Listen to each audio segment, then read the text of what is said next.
Have you been carrying questions lately that are hard to ignore? Why doesn't the spiritual language I grew up with feel alive anymore? What happens when the beliefs you inherited no longer fit? If you're asking questions like these, I want you to hear this clearly. You are not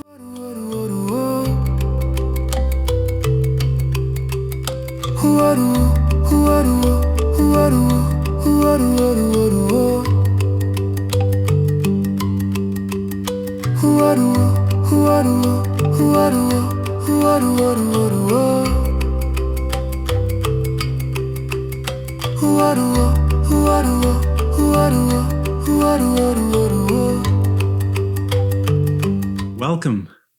If it's your first time around this neck of the woods, this is the space where we explore the deep ideas that quietly shape how we live and make meaning. So today I want to start with a question. Have you been carrying questions lately that are hard to ignore? The kind that quietly follow you throughout your day?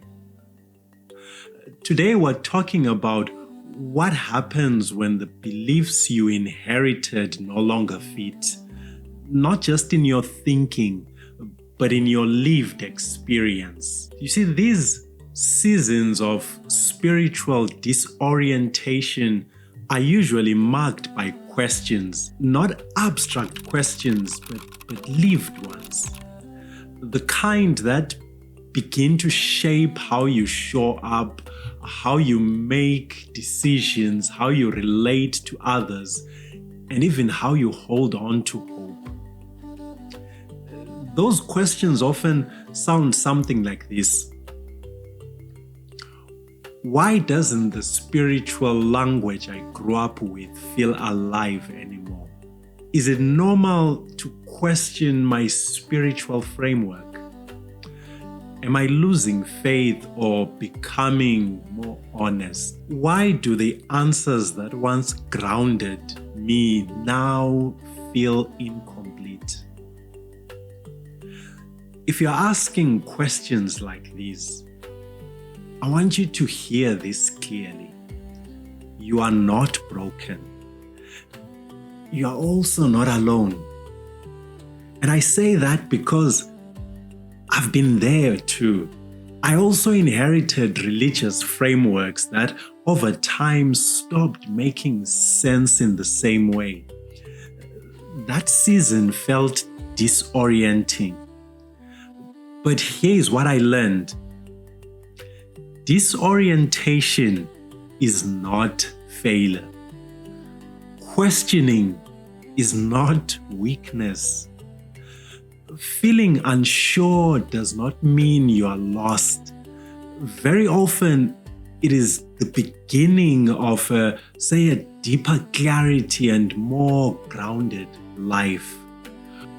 We often assume that unsettling seasons only come from tragedy and loss, but that's not always true. Sometimes they come from a place of honesty and authenticity. From something inside you recognizing that you cannot keep living out of alignment with what feels real and true. It's like an inner signal saying something needs to grow here. During those seasons, you may notice that beliefs and explanations that once gave your life structure don't land the same way anymore. The words feel thinner. The certainty feels forced. The answers feel repeated but not lived. And that can feel uncomfortable. And honestly, come to think of it, it makes sense that it does. Because you see, beliefs are not just ideas. They are often tied to identity, belonging, morality, and even also how we hope. So when they start to loosen, they can feel less like changing your mind and more like losing your footing. But this kind of experience is not new, and it's not a modern failure. See, across history, spiritual traditions recognize these seasons as important stages of growth. Some Jewish mystics wrote about times when prayer felt distant. They saw that not as rejection, but as an invitation to deeper honesty. Sufi poets described feeling between worlds, and they treated it as a season of patience and inner listening. Teachers across traditions used images like a river slowly shaping stone or a craftsperson carefully working clay, not forcing meaning, but forming it through attention and patience. In other words, this season you may be in has a long history. You're not off the path. You may be in the growth stage of it. See, if your inherited frameworks no longer fully fit, you are at a turning point, a moment where honesty and attention can lead to deeper clarity and coherence. But awareness alone isn't enough. Insight grows when attention is paired with gentle practice.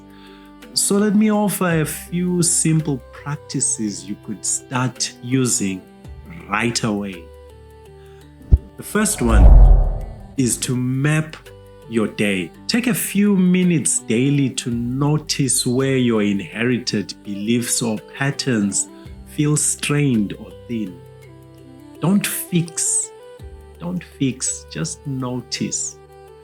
Patterns become visible when we observe without panic.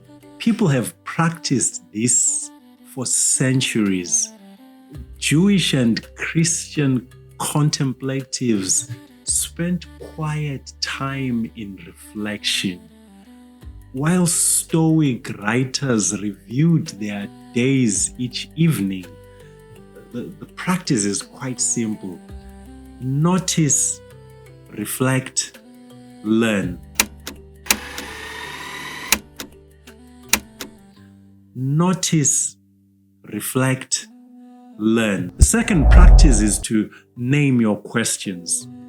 Write them down or say them out loud, especially the questions that keep coming back. When you bring them out of your head and into words, they become much easier to work with. This too is not some new spirituality. Sufi teachers encouraged reflective journaling. Socrates used spoken self-questioning. Naming the question is often the beginning of insight. And here is a third practice. Notice your patterns. See, pay attention to moments of peace, alignment, or inner steadiness, even the small ones. But equally, also notice moments of tension or inner resistance. Both are informative. They are signals, not verdicts.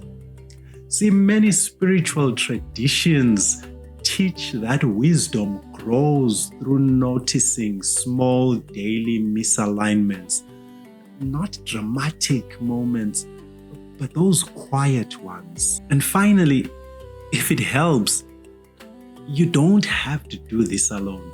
See, I've created a couple of free resources to support this kind of reflection. There's a weekly spiritual mapping and grounding guide. That guide walks you through mapping your day and naming your questions and even noticing the patterns. And we also have a quick spiritual orientation check-in.